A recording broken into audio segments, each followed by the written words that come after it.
Hey guys, welcome back to my YouTube channel. तो आज मैं जिस वीडियो पे रिएक्ट करने जा रही हूँ उसका टाइटल है India is reclaiming super poor to super power. Original video का लिंक डिस्क्रिप्शन में है। Make sure to support the original creator. तो बगैर टाइम वेस्ट किए वीडियो को स्टार्ट करते हैं और एंड पे इसके रिव्यूज शेयर करते हैं। India is going through a massive transformation. The 21st century India is responding to globalization, and this is reflected in its transforming cityscapes. Mumbai, the national capital region. Kolkata, Chennai, Hyderabad, Bengaluru. The change is becoming more and more visible. The country has brought 271 million people out of poverty between the years of 2005 to 2016. Standard Chartered's long-term forecast expects India to become the world's second largest economy by 2030, overtaking the US and becoming second only to China. It should be noted that India has already become the third largest economy in purchasing power terms, and in nominal terms, it is the sixth largest in the world.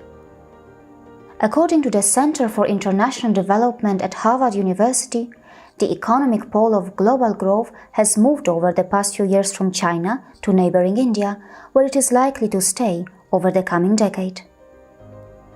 In terms of economic progress, is India becoming the next China? The Beijing-based Chinese think tank, Unbound, thinks so. According to Unbound, China needs to seriously consider and study the rise of India's economy and India's competitive advantage. India, an ancient land with growing young population, is an emerging market power.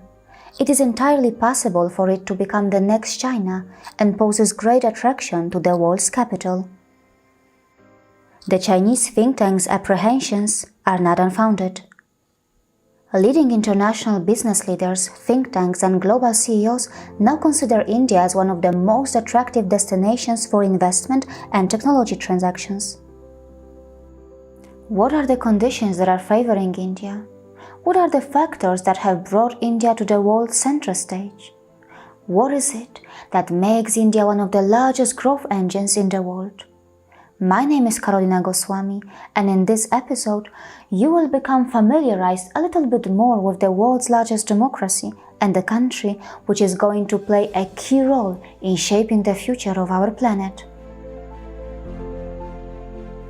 India is the #1 offshoring destination in the world, accounting for approximately 55% market share of the global services sourcing business. Indian IT companies have a presence in more than 80 countries, and Indian IT giant TCS is set to become the world's third largest IT services company. India has the world's third largest startup ecosystem. It is expected that by 2034, the Indian e-commerce industry will overtake the US to become the second largest e-commerce market. India already has the second largest telecom network in the world, and it is expected to have a total internet user base of more than 800 million by 2021. India has more than 250 million school-going students, which is more than any other country.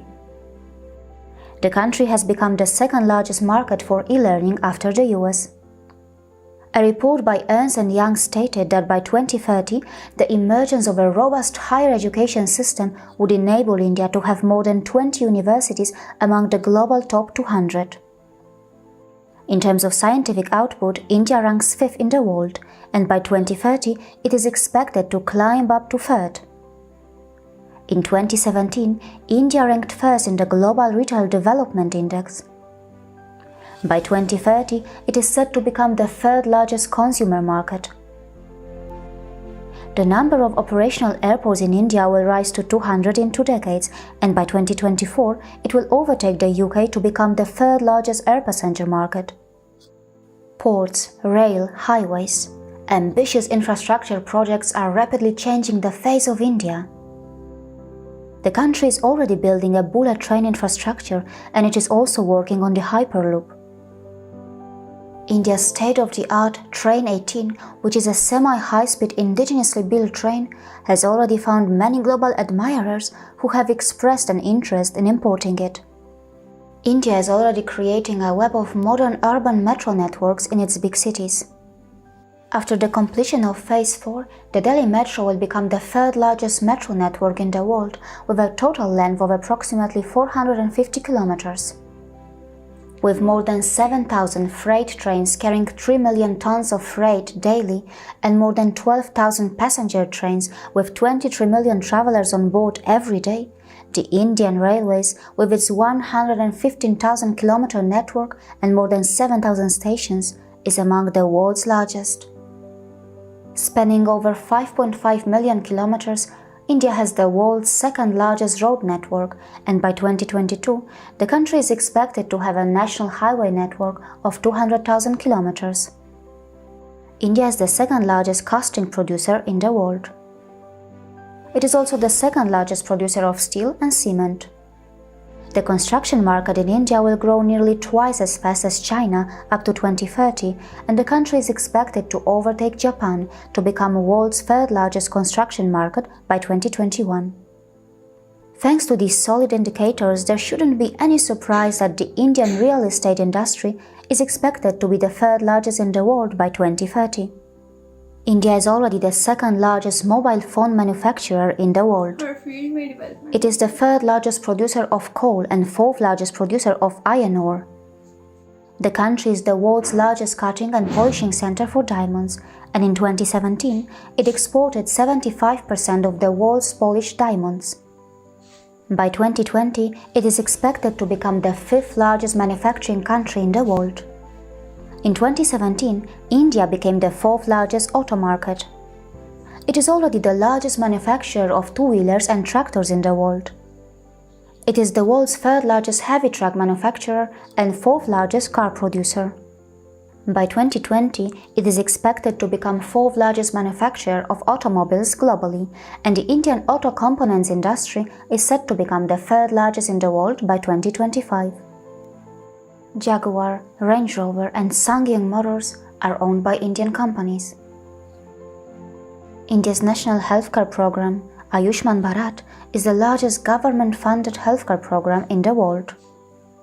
The country also contributes immensely to global healthcare. India is the top supplier of doctors to both the UK and the USA. Indian hospitals receive nearly 500,000 international patients annually, and medical tourism in the country is expected to touch $8 billion by 2020. It is difficult to imagine how the world would be able to combat AIDS without Indian input. Globally, over 80% of the antiretroviral drugs which are used to combat AIDS are supplied by India. 30% of the annual UNICEF requirement of antiretroviral drugs is supplied by India. Indian drugs are exported to more than 200 countries in the world. Since India is the largest provider of generic drugs globally, it is also known as the pharmacy of the world. 25% of all medicines in the UK are sourced from India. 40% of generic drugs taken by Americans are made in India. And the country's massive pharmaceutical industry is the source of more than 50% of global demand for various vaccines. India's rich culture and spiritual foundational wisdom are its big assets. It is the land which gave birth to pro-environment traditions like aparigraha. It shouldn't be a surprise that India secured the best score in the Green Dex survey and emerged as one of the least wasteful economies.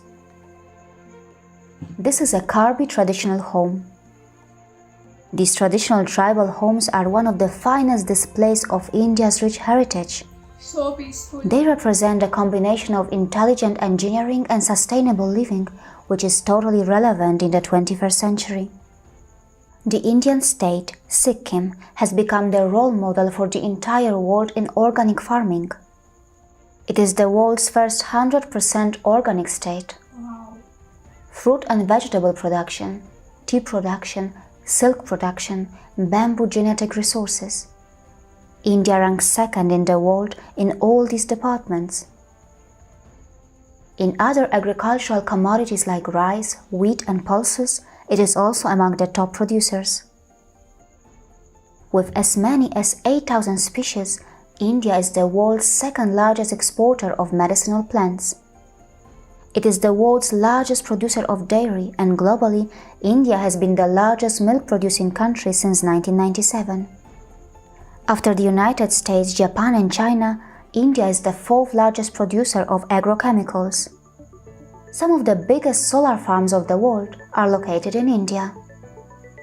The Indian renewable energy sector is the fourth most attractive renewable energy market in the world, and the country is well positioned to surpass its 2022 renewable energy target.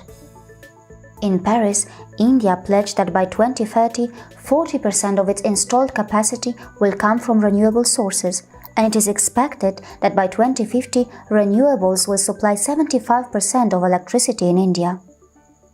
Thorium is considered to be the nuclear fuel of the future, and India has one of the largest shares of global thorium reserves. India is expected to have 30.5 million international tourist arrivals by 2028, but its real potential is a lot more.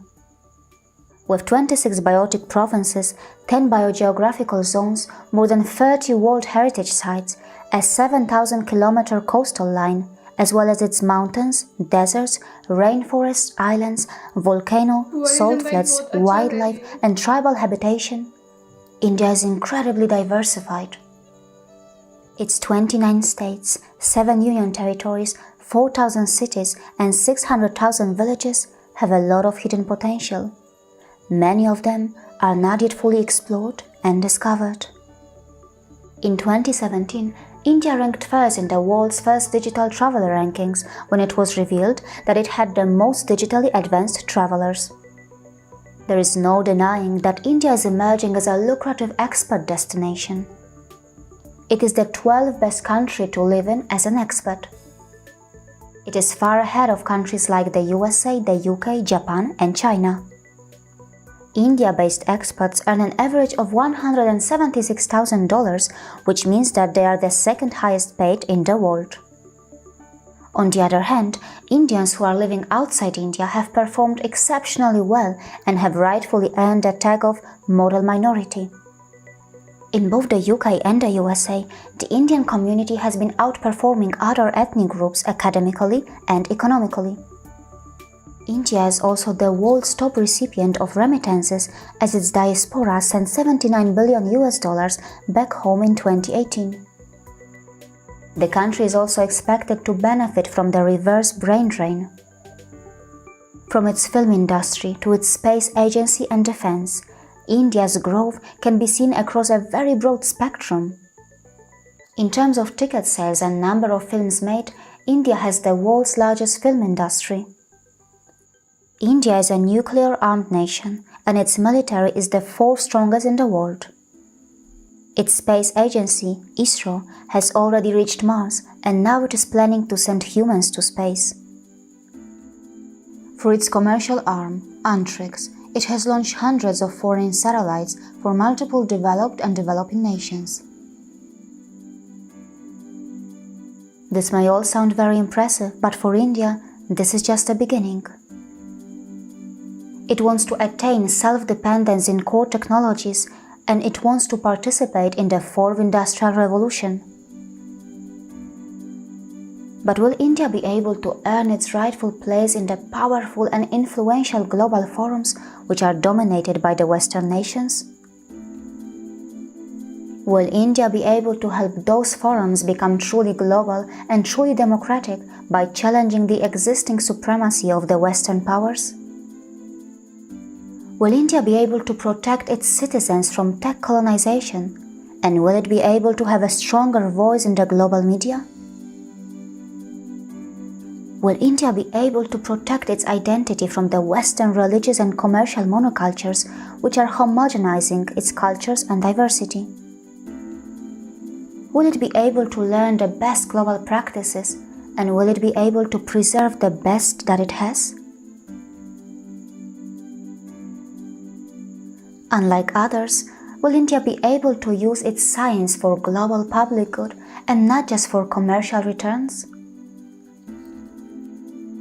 I think it Those who are concerned about India's economic development's impact on the environment should also understand that India's historical emissions are extremely low in comparison to other global powers. Just because the financial prosperity of many developed nations and colonial powers came at a cost to the environment and through the misery of colonized nations, it does not mean that there are no other ways to walk the path to prosperity. Through its approach of universal familyhood, which is rooted in its ancient foundational wisdom, India is practicing what others could only preach. The world should take note of that. See you again.